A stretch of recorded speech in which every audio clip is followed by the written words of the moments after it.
ఇక వృషభ రాశి ఫలితాంశములు.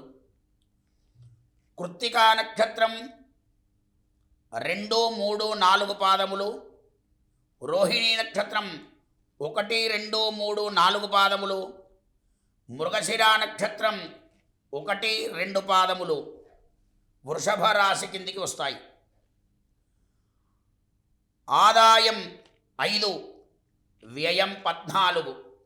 అంటే ఆదాయానికి మించినటువంటి రెట్టింపు ఖర్చు జరుగుతుంది అని సూచిస్తోంది.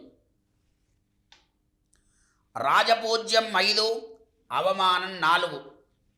పేరు ప్రఖ్యాతులు మాత్రం బాగానే ఉంటాయి అని చెప్తోంది. అవమానం కంటే రాజపూజ్యం ఎక్కువ కాబట్టి. ఈ రాశివారికి గురుడు 2026 జూన్ 1 వరకు ద్వితీయ స్థానముందు తామ్రమూర్తిగా సామాన్య ఫలితాలిస్తాడు. తదుపరి జూన్ 2 నుండి తృతీయ స్థానమందు గురుడు లోహమూర్తిగా ధననాశనమును కలగజేస్తాడు, అంటే ధన నష్టాన్ని కలగజేస్తాడు. రాహుకేతువులు 2026 డిసెంబర్ 5వ తేదీ వరకు ఏకాదశ పంచమ స్థానములందు రజితమూర్తులుగా సౌభాగ్యకరమగు ఫలితాలనిస్తారు.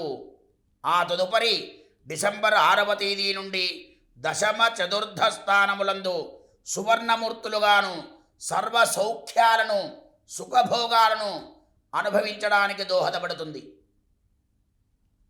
అందుకని అప్పుడు వృషభ రాశి వారికి చక్కగా ఉంటుంది.